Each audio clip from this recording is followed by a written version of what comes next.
What's up, fellas? Welcome to another podcast here at Maddox Chan Legends Podcast. Today, we're going to be talking about two things. First thing is going to be about the Moon Knight episode 5, which was quite crazy. I'm kind of at a loss for words because the episode was just super depressing. I don't really know if I want to summarize here, but maybe I will. So let's think. Let me just give you the bits that matter, I guess. So essentially Steven, okay, spoiler alert, right? Like you guys already know. Steven is actually a product of Mark Spector's loss in the form of the loss of his mother. So when his mother died, because he was actually abused as a child, right? When his mother died, he created this personality named Steven, and essentially the episode is the whole entirety of the episode is within that plane of existence, which is actually revealed to be the afterlife. And it's kind of cool because they mentioned that this isn't the only afterlife. This is a afterlife, not the afterlife. There's multiple kind of dimensions within that plane of existence. And she mentioned the ancestral plane in Black Panther, which is pretty cool.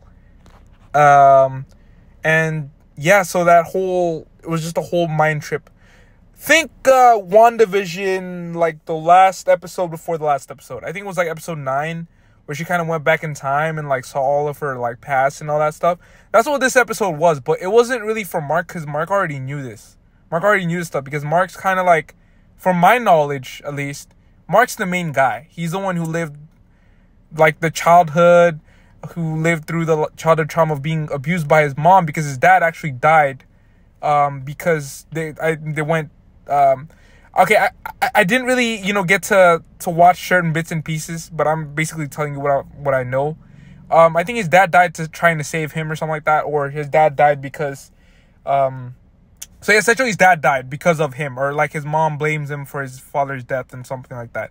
And she essentially abuses him, and Steven ends up seeing this. So yeah, Steven sees this, and he sees how he became who he was, essentially.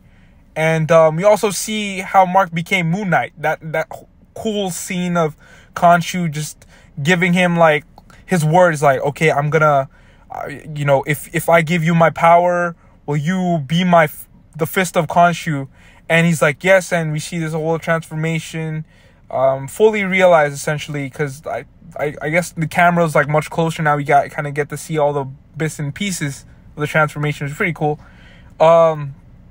And yeah, so Steven kind of finds out, okay, so this is what happened, and he kind of gets mad at Mark, and they kind of go back and forth, yada yada. And essentially, it's very shocking, very depressing. The whole episode was just depressing, right? But on top of that, so Steven Grant, let's kind of give you context here. Steven Grant's kind of this weakling type figure. He was the weaker version of him. I guess he created it to be the better version of him, or to have a peaceful life or something like that. And after that, he was gonna disappear into the depths of that consciousness or something like that, as they made that deal, right? Essentially, Steven has always been kind of a weakling. He's been somewhat of a, I guess you could say that he considers himself to be a coward. That's the way he considers himself, and that's the way people perceive him to be. And I just completely lost my train of thought. But in this episode, we get Steven's arc fully realized. He kind of finds out where he's from. We find out how he was created, their whole backstory, essentially. And they form this bond in this episode, because up to this point, Steven and Mark have been separate characters, and this is kind of them kind of being physically, well, not really physically, but almost physically together. They have this connection, almost physical connection.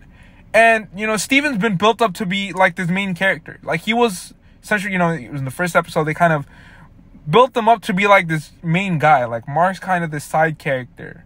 So this episode completely just went off the rails, and just like spoiler alert, they killed him off in the most depressing way possible, but heroic.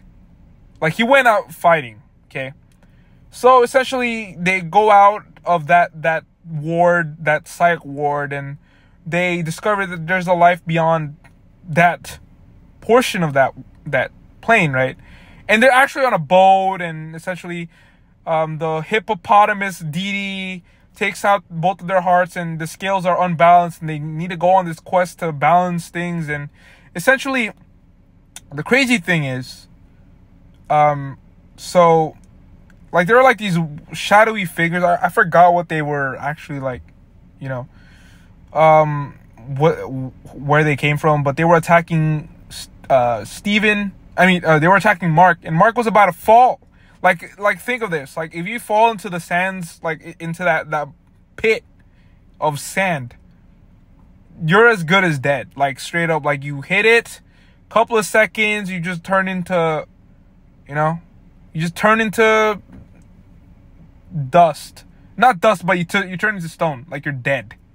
Like, in I think the way they handled it was actually quite gruesome. Like for a Marvel, you know, the like the sound effects and the imagery, it was disturbing, like, to see how Steven went. So he saved Mark. Essentially, Mark was about to fall in. He jumped. He fell in, and then Mark, like, you know, phenomenal acting by Oscar Isaac, by the way.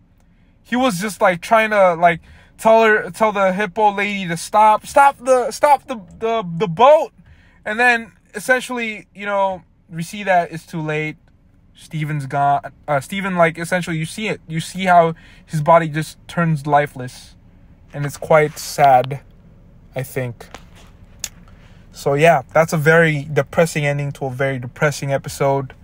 Yeah, this just goes to show that I think Moon Knight's gonna be considered for the future of Marvel property. Like, it's the best, one of the best Marvel has ever done, I think. Like, if you'd ask me, like, this, Captain America the Winter Soldier, bro, like, that's just it, man. It's out of the park. Like, this show has just done so much for many people who are also suffering kind of these instances of you know, like, mental anxiety, mental trauma, and they kind of shed light on that, and also child abuse in this episode.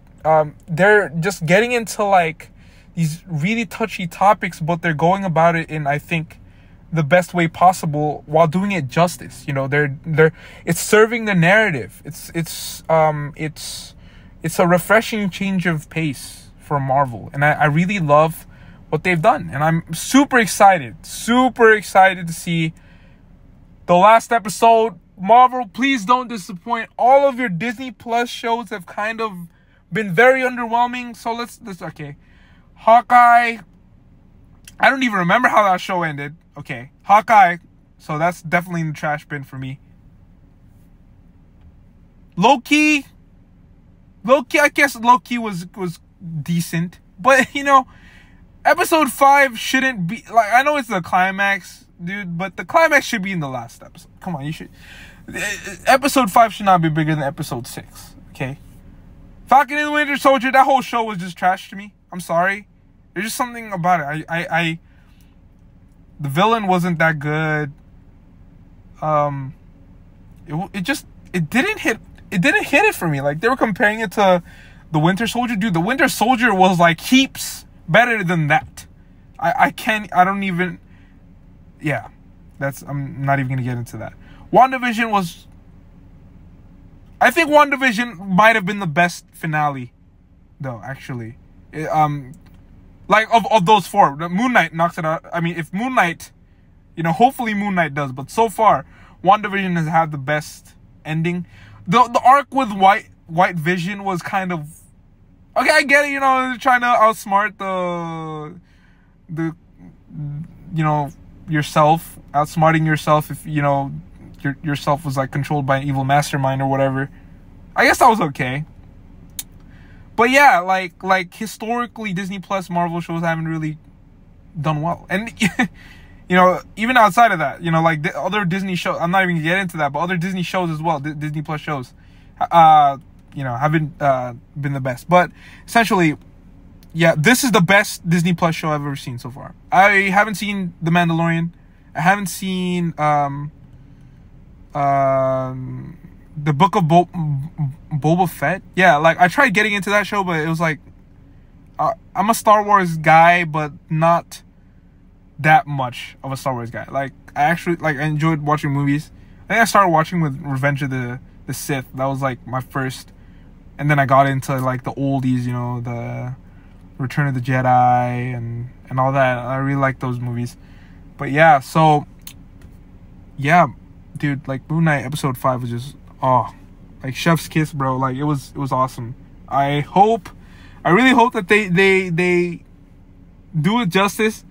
I know, as much as it hurts me to say this, like I don't want them to revive Steven. Like narrative wise and like logically, you know, man, like his whole arc was finished in this episode, number 1. And number 2, it bleeds over to Mark's arc. I hope I'm not getting them mixed up. Like Steven's arc, so Steven was the one who died, right? Steven's arc was completed in this episode, and then we got Mark, who's like essentially about to finish his arc, and Steven has to die for him to finish his arc, because like the balance is literally showed you, like the scales balanced by the end of the episode. So Steven had to die. So essentially, Steven was a means of escaping his reality. I think that's my way of perceiving it. It's not really that hard to think of it like that, because Steven's like kind of this dark guy. Like in this episode, we kind of know why he's such a dark guy. Like, sure, you know, he's a mercenary, but he you know, like he probably has his principles. You know, his darkness is what he wants to lock up. You know, he wants to lock up his darkness by creating a new him, which I believe that many of us in our lives have been through that situation where it's like, okay, like, you know, past is past, I'm a new me and all that stuff. And that's essentially, he took that to a literal, you know, new level. And I think that's going to be how the arc is going to conclude. Essentially. So yeah, let me know what you guys thought of the episode, because I really want to know. I don't think that there's anyone who didn't like the episode. Like, it was just shocking. It was awesome. I love it. I love when Marvel does things like this, man. Like where they take your expectations and just like boom, it's gone. Throw it out the window. So yeah, if you guys are finding for the first time, check out my other podcasts, my other videos as well. I'm going to be uploading as much as I can. Whenever there's something exciting that pops up, and I'm super excited for the future of Marvel. I hope that they continue this pace. Pick up the pace, right? Thank you guys so much. Bye.